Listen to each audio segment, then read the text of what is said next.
Com vocês. Na nossa aula de hoje da disciplina Tecnologia da Construção, a gente vai ter uma conversa sobre sondagem, né? Então, vamos lá. Pessoal, a sondagem consiste na investigação ou prospecção do subsolo de um determinado terreno. Para a gente realizar um projeto de fundação, é necessário o conhecimento do meio no qual a edificação vai ser construída. E aí as propriedades físicas de um solo, elas são de imensa importância para qualquer obra, né? Seja ela de grande ou de pequeno porte. Então, de maneira geral, quando a gente está falando de sondagem, né? Sondagem do terreno, a gente quer determinar as características do solo, né? Presente naquele terreno, para que a gente escolha o tipo de solução de fundação mais adequada, né?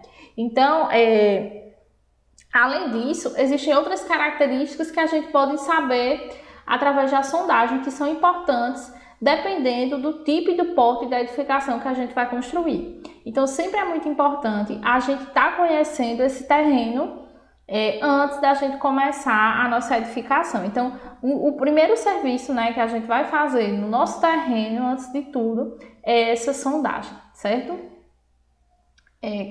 Cada camada possui resistência diferente da outra e há variações de resistência, inclusive na mesma camada do solo. Então, o que acontece? No mesmo terreno, pode haver uma variação imensa do tipo de solo, né? Então, ao longo da camada de solo, quanto mais você penetra no solo, você pode ter ali um terreno que apresenta características diferentes. E para construir você precisa saber disso, né? Para você não ter nenhuma surpresa ao longo da obra. O custo de uma sondagem, ela chega em média de 0,05 a 0,005% do custo da obra. Então, é muito mais barato, muito mais econômico você fazer uma sondagem do solo, uma prospecção do solo, e aí poder descobrir se o solo apresenta alguma camada que não tem resistência adequada, né?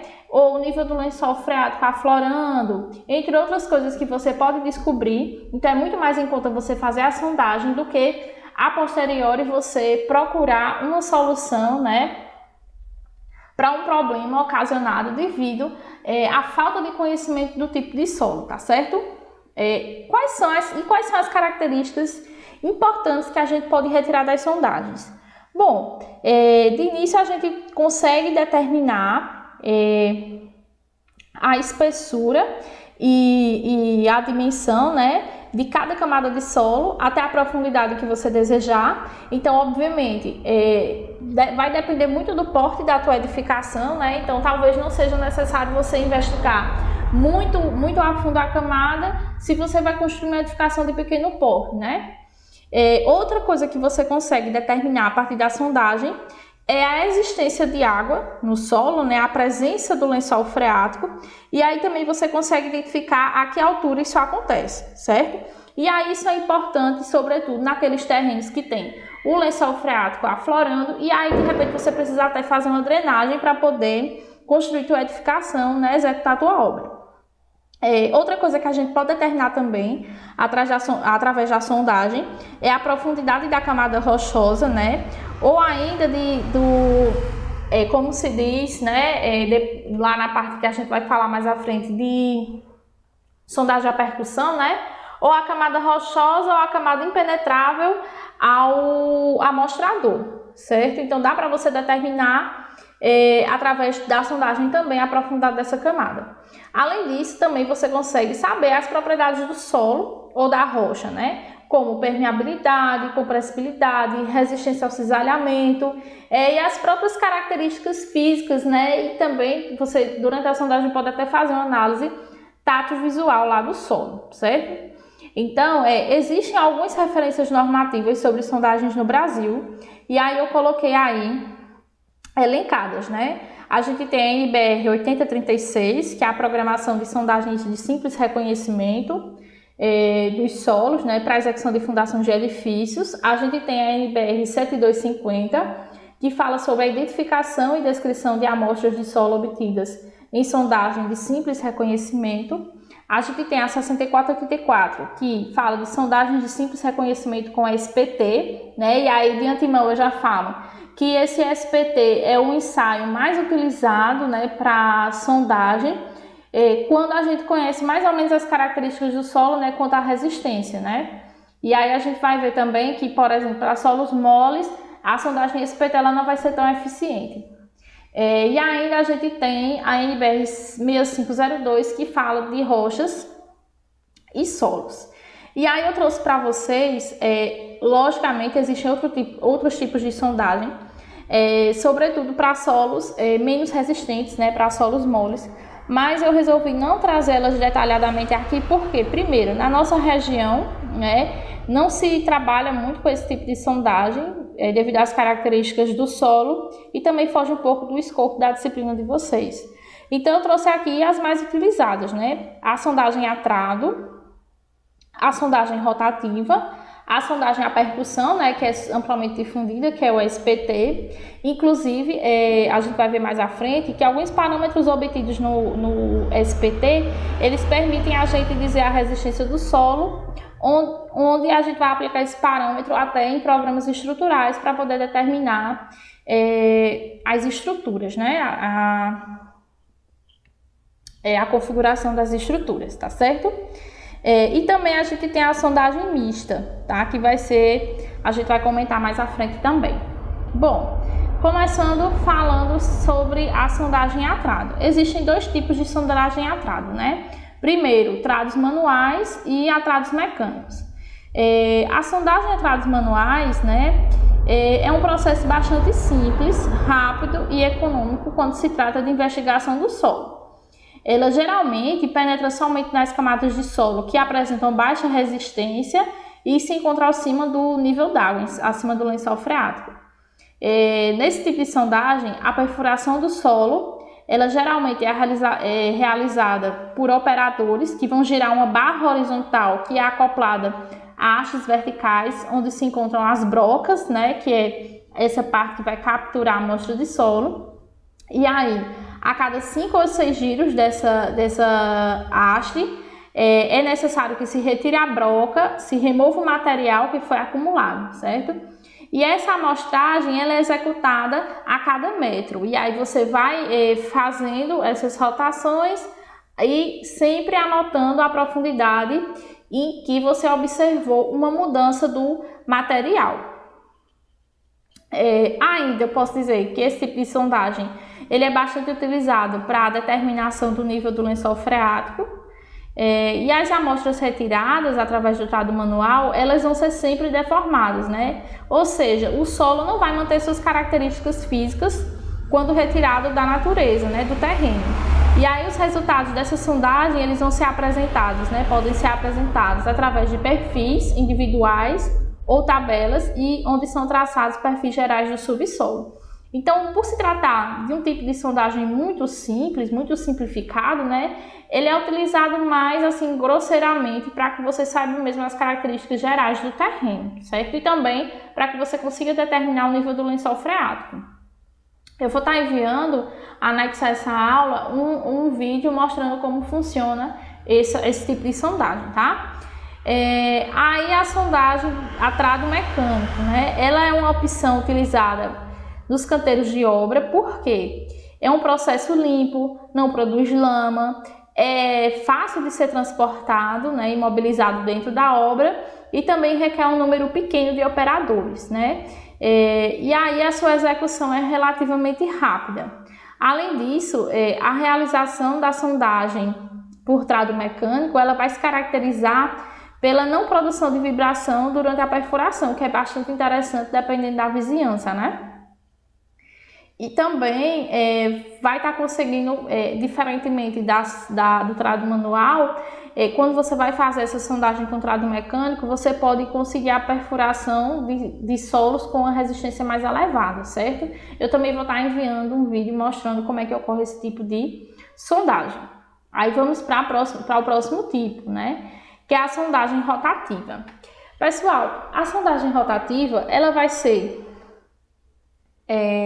utilizada para investigação geotécnica mas no caso dos maciços rochosos e aqueles solos que são impenetráveis à percussão, né, que é o ensaio de SPT. Então vai chegar um determinado nível do ensaio de SPT em que não consegue mais haver penetração, né, no solo. E aí, quando isso ocorrer, das duas uma, ou o solo tem uma resistência tão alta, né, que foi impenetrável à percussão, ou é um maciço rochoso que está presente naquela camada. Então, quando isso acontecer, é executada naquela camada a sondagem rotativa. Como é que funciona, né? Ela vai consistir na perfuração com uma máquina motorizada que simultaneamente ela vai rotacionar e aplicar pressão ao barrilete que é acoplado a uma broca diamantada. O conjunto de perfuração formado por essa haste, o barrilete e a coroa diamantada, ele vai ser refrigerado com água, né? Uma vez que quando ocorre a rotação, né, no maciço rochoso, esse conjunto aí ele vai superaquecer, então sempre tem que estar refrigerando com água. E aí, pessoal, dessa sondagem vai ser retirado testemunhos de rocha perfurada, que são esses que vocês estão verificando aí na figura, certo? Esses são os testemunhos. Eles são acomodados em caixas plásticas ou ainda de madeira, de acordo com a escolha do cliente. E aí, quanto maior o diâmetro de furação, maior também vai ser a qualidade desse testemunho extraído, certo? E aí, quais são os equipamentos que são utilizados para esse tipo de sondagem, né? Tem o tripé, como vocês podem ver aí, a sonda rotativa com acionamento manual, elétrico ou hidráulico, sistema de circulação de água, né? Como foi dito, ele é constituído geralmente por um conjunto motor-bomba, tanque e mangueiras, hastes, né? Que são tubos que podem ser interligados, tendo como a função de transmitir movimentos de rotação e ainda de perfuração à ferramenta de corte, além também, pessoal, de conduzir a água para refrigerar e estar limpando o furo, os barriletes, que vão ser tubos que recebem o testemunho, as coroas, que são os elementos de corte, né, do maciço rochoso, e o revestimento, que serve para estabilizar o furo, caso seja necessário, né? E ainda a caixa de testemunho. No caso dessa estabilização do furo, é porque vai depender muito do tipo de terreno, né? Essa necessidade de haver o revestimento, né? Mas aí é bom sempre ter. Bom, o que a gente descobre? A gente tá vendo aqui, né? Eu nem mostrei. A gente tá vendo aqui sendo executada uma sondagem rotativa. E aqui, ó, tá vendo o testemunho do maciço rochoso. O que a gente vai obter através da sondagem rotativa, né? Essa sondagem ela vai permitir classificar a rocha, também vai apresentar para a gente o estado de alteração dela, o grau de fraturamento dessa rocha e o RQD, que é o Rock Quality Designation. Não sei falar direito em inglês, tá? Mas enfim. E aí, quando fala assim, grau de fraturamento da rocha, é o quanto essa rocha está fraturada, né? E aí também, como vocês viram, né, também a gente consegue classificar a rocha de acordo com esse testemunho obtido. E aí, o que seria esse RQD? Esse RQD, ele é um índice que ele é utilizado na classificação dos maciços rochosos. Ele é um índice percentual relativo à parcela da amostra retirada com mais de 10 centímetros de comprimento intacta. Então, você vai olhar lá o testemunho e aí no testemunho você vai identificar quais parcelas dessa amostra que estão maiores que 10 centímetros, né? As que são menores que 10 centímetros, elas não são contabilizadas. Então, por exemplo, em uma amostra de 150 centímetros, né, de 1,5 m, você soma as partes do testemunho que tem que tenham pelo menos os 10 centímetros, né? Aí esse valor somado, você vai dividir por 150 e aí você vai obter um percentual. Através desse percentual, você vai classificar o maciço rochoso, né? Então, a rocha como muito fraca, quando esse número variar entre 0 e 25%, fraca, quando esse número se encontrar entre 25% e 50%, regular de 50% a 75%, boa de 75% a 90% e excelente de 90% a 100%. Outra coisa interessante de se observar é que esse número, né, ele está diretamente relacionado também com o grau de fraturamento desse maciço rochoso. Por quê? Quanto mais parte dessa amostra ela for menor que 10 centímetros, quer dizer que a rocha vai estar mais fraturada, né? Aí, esse exemplo aqui, né, por exemplo, a gente ia pegar todos que fossem de 10 centímetros ou mais. Então, viria aqui esse de 25, esse de 10, esse de 13, né? Esse outro de 10, esse aqui de 15 e esse último aqui, certo? Aí a gente ia pegar, somar esses comprimentos, eu até posso mandar para vocês depois uma questão rapidinha sobre isso.